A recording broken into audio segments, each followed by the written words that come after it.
ಧರ್ಮಸ್ಥಳದಲ್ಲಿ ಶವಗಳನ್ನು ಹೂತಿಟ್ಟ ಪ್ರಕರಣ ಎಸ್ಐಟಿಯ ಹೆಗಲಿಗೆ ರವಾನೆ ಆಗಿದೆ. ಎಸ್ಐಟಿಗೆ ಕೊಟ್ಟಿರೋದನ್ನ ಧರ್ಮಸ್ಥಳ ಕ್ಷೇತ್ರ ಸ್ವಾಗತಿಸಿದೆ. ಎಸ್ಐಟಿಗೆ ನೀಡಿದ ಸರ್ಕಾರದ ನಿಲುವು ಉತ್ತಮವಾಗಿದೆ. ಹೀಗಂತ ಕ್ಷೇತ್ರದ ವಕ್ತಾರ ಪಾರ್ಶ್ವನಾಥ್ ಜೈನ್ರ ಮಾಧ್ಯಮ ಪ್ರಕಟಣೆ ಹೊರಡಿಸಲಾಗಿದೆ.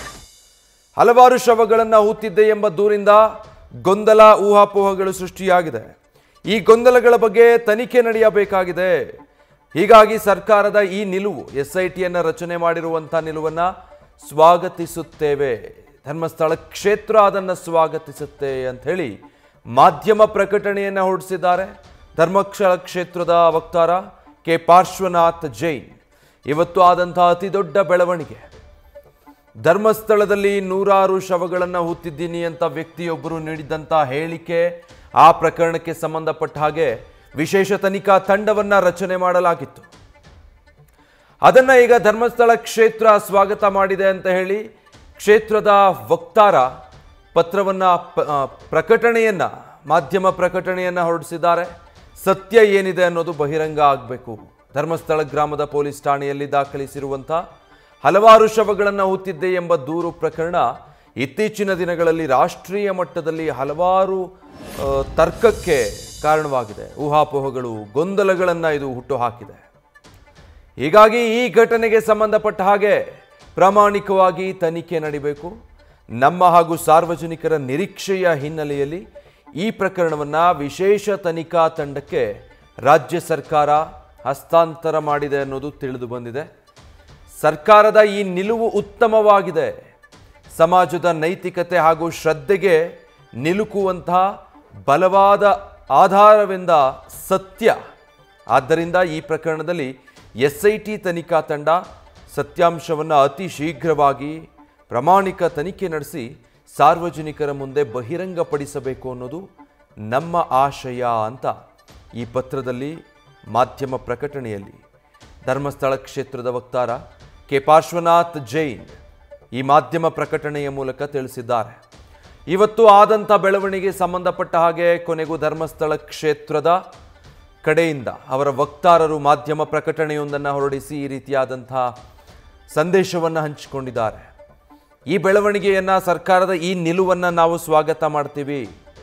ಈ ಊಹಾಪೋಹಗಳು, ವದಂತಿಗಳು ಏನೆಲ್ಲ ಹಬ್ಬಿದೆ ಅದೆಲ್ಲದಕ್ಕೂ ಕೂಡ ಒಂದು ಉತ್ತರ ಸಿಗಬೇಕು. ಸತ್ಯ ಏನು ಅನ್ನೋದು ರಾಜ್ಯದ ಜನರ ಮುಂದೆ ಇಡಬೇಕು. ಅದಕ್ಕಾಗಿ ರಾಜ್ಯ ಸರ್ಕಾರ ಈ ನಿರ್ಧಾರವನ್ನು ಕೈಗೊಂಡಿರೋದನ್ನು ನಾನು ಸ್ವಾಗತ ಮಾಡ್ತೀವಿ ಎನ್ನುವಂಥದ್ದನ್ನು ಈ ಮಾಧ್ಯಮ ಪ್ರಕಟಣೆಯ ಮೂಲಕ ಧರ್ಮಸ್ಥಳ ಕ್ಷೇತ್ರದ ವಕ್ತಾರರಾಗಿರುವಂಥವರು ಈ ಮಾಧ್ಯಮ ಪ್ರಕಟಣೆಯ ಮೂಲಕ ಕೆ ಪಾರ್ಶ್ವನಾಥ್ ಜೈನ್ ಕ್ಷೇತ್ರದ ಪರವಾಗಿ ಈ ಸಂದೇಶವನ್ನು ರವಾನಿಸಿದ್ದಾರೆ. ಧರ್ಮಸ್ಥಳ ಕ್ಷೇತ್ರದಲ್ಲಿ ಕೆಲಸ ಮಾಡ್ತಾ ಇದ್ದೆ ಅಂತ ಹೇಳ್ಕೊಂಡಿದ್ದ ಕಾರ್ಮಿಕ 1995ರಿಂದ 2014ರವರೆಗೆ ನೂರಾರು ಶವಗಳನ್ನು ನಾನು ಹೂತಿದ್ದೆ, ನನ್ನ ಕೈಯಾರೆ ಆ ಕೆಲಸ ಮಾಡಿಸಿದ್ರು, ಹೆದರಿಸಿ ಬೆದರಿಸಿ ನನ್ನನ್ನು ನನ್ನ ಕುಟುಂಬವನ್ನು ಕೊಲೆ ಮಾಡೋದಾಗಿ ಹೆದರಿಸಿದ್ರಿಂದ ನಾನು ಆ ಕೆಲಸ ಮಾಡಬೇಕಾಯಿತು. ಇಂಥ ನೂರಾರು ಶವಗಳನ್ನು ಹೂತಿಟ್ಟಿರುವ ಜಾಗವನ್ನು ನಾನು ತೋರಿಸ್ತೀನಿ, ಅದಕ್ಕೆ ಸಿದ್ಧವಾಗಿದ್ದೀನಿ ಅಂತ ಹೇಳಿಕೆ ಕೊಟ್ಟಿದ್ದದ್ದು ಸಂಚಲನ ಸೃಷ್ಟಿ ಮಾಡಿತ್ತು. ಅದಾದ ಮೇಲೆ ಇದಕ್ಕೆ ಸಂಬಂಧಪಟ್ಟ ಹಾಗೆ ಪೊಲೀಸರು ಸರಿಯಾದ ತನಿಖೆ ನಡೆಸ್ತಾ ಇಲ್ಲ, ಎಸ್ಐಟಿ ರಚನೆಯಾಗಬೇಕು ಅನ್ನುವಂಥ ಆಗ್ರಹ ಕೂಡ ಕೇಳಿ ಬಂದಿತ್ತು. ಈ ಆಗ್ರಹಕ್ಕೆ ಓಗೊಟ್ಟಂತೆ ರಾಜ್ಯ ಸರ್ಕಾರ 4 IPS ಅಧಿಕಾರಿಗಳ ತಂಡವನ್ನು ರಚನೆ ಮಾಡಿ ಎಸ್ಐಟಿಯನ್ನು ರಚಿಸಿ ಇಂದು ಅಧಿಕೃತ ಆದೇಶ ಹೊರಡಿಸಿತ್ತು. ನಾಳೆಯಿಂದ ಇದರ ತನಿಖೆ ಆರಂಭ ಆಗುತ್ತೆ.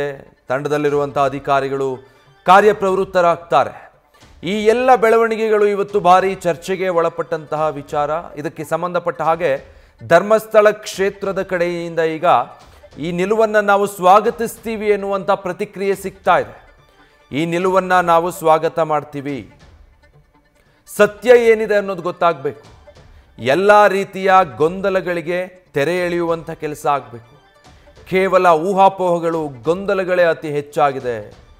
ರಾಷ್ಟ್ರೀಯ ಮಾಧ್ಯಮಗಳು ಸೇರಿದ ಹಾಗೆ ಹಲವೆಡೆ ಇದಕ್ಕೆ ಸಂಬಂಧಪಟ್ಟ ಹಾಗೆ ಚರ್ಚೆಯಾಗ್ತಾ ಇದೆ. ಹೀಗಾಗಿ ಈ ನಿಲುವನ್ನು ನಾವು ಸ್ವಾಗತ ಮಾಡ್ತೀವಿ ಎನ್ನುವಂಥ ಸಂದೇಶ ಕೊಟ್ಟಿದ್ದಾರೆ. ಡೀಟೇಲ್ಸ್ ಕೊಡ್ತಾರೆ ನಮ್ಮ ಪ್ರತಿನಿಧಿ ಕಿರಣ್. ಈಗ ಒಟ್ಟಾರೆ ಎಸ್ಐಟಿ ರಚನೆ ಮತ್ತು ನಂತರದ ಬೆಳವಣಿಗೆಗೆ ಸಂಬಂಧಪಟ್ಟ ಹಾಗೆ ಧರ್ಮಸ್ಥಳ ಕ್ಷೇತ್ರದ ಕಡೆಯಿಂದ ಒಂದು ಪ್ರತಿಕ್ರಿಯೆ ಸಿಕ್ಕಿದೆ. ಏನಿದೆ ಈ ಮಾಧ್ಯಮ ಪ್ರಕಟಣೆಯಲ್ಲಿ?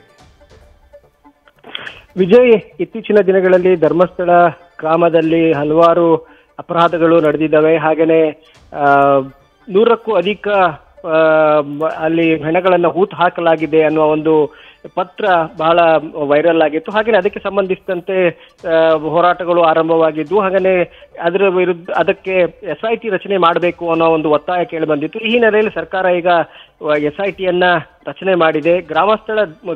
ಧರ್ಮಸ್ಥಳ ಗ್ರಾಮದಲ್ಲಿ ಈ ಒಂದು ಪ್ರಕರಣಕ್ಕೆ ಸಂಬಂಧಿಸಿದಂತೆ ತನಿಖೆಗೆ ಈಗ SIT ರಚನೆ ಮಾಡಿರುವಂತದ್ದು. ಇದನ್ನ ಶ್ರೀ ಕ್ಷೇತ್ರ ಧರ್ಮಸ್ಥಳವು ಕೂಡ ಇದನ್ನ ಸ್ವಾಗತಿಸಿದೆ. ಹಾಗೆ ಅದರ ವಕ್ತಾರರಾದಂತಹ ಪಾರ್ಶ್ವನಾಥ್ ಜೈನ್ ಅವರು ಕೂಡ ಒಂದು ಮಾಧ್ಯಮ ಪ್ರಕಟಣೆಯನ್ನ ಹೊರಡಿಸಿದ್ದಾರೆ. ಅದಕ್ಕೆ ಏನಂತ ಹೇಳ್ತಾರೆ ಅಂದ್ರೆ, ಈ ಒಂದು ಪ್ರಕರಣದಲ್ಲಿ ಈ ಧರ್ಮಸ್ಥಳ ಒಂದು ಹೆಸರಿಗೆ ಕಳಂಕ ತರುವಂತದ್ದು ಮತ್ತೆ ಹಲವಾರು ಊಹಾಪೋಹಗಳು, ಗೊಂದಲಗಳು ಹುಟ್ಟು ಹಾಕಿತ್ತು ಈ ಪ್ರಕರಣ. ಈ ಘಟನೆಗೆ ಸಂಬಂಧಿಸಿದ ಪ್ರಾಮಾಣಿಕವಾಗಿ ಒಂದು ಸಾರ್ವಜನಿಕ ಒಂದು ತನಿಖೆ ನಡೀಬೇಕು. ಹಾಗೆ ಸಾರ್ವಜನಿಕರ ಒಂದು ಒತ್ತಾಯ ಕೂಡ, ನಿರೀಕ್ಷೆ ಕೂಡ ಆಗಿತ್ತು. ಈ ಹಿನ್ನೆಲೆಯಲ್ಲಿ ಸರ್ಕಾರ ಏನು ಈ ಸ್ಟೆಪ್ಸ್ ಅನ್ನು ತಗೊಂಡಿದೆ, SIT ರಚನೆ ಮಾಡಿದೆ, ಅದನ್ನ ಸ್ವಾಗತ ಮಾಡ್ತೀವಿ. ಹಾಗೇನೆ ನೈಜತೆ ಹಾಗನೆ ಈ ಪ್ರಕರಣದಲ್ಲಿ ಪಾರದರ್ಶಕ ತನಿಖೆ ಆಗುತ್ತೆ, ಹಾಗೆ ನೈಜತೆ ಹೊರಗೆ, ಸತ್ಯಾಸತ್ಯತೆ ಹೊರಗೆ ಬರುತ್ತೆ ಅನ್ನೋ ಒಂದು ವಿಶ್ವಾಸವನ್ನು ಕೂಡ ಅವರು ವ್ಯಕ್ತಪಡಿಸಿದ್ದಾರೆ. Vijay, thank you Kiran. News first, ನಿರ್ಭೀತಿಯಿಂದ ನಿಮ್ಮ ಪರವಾಗಿ.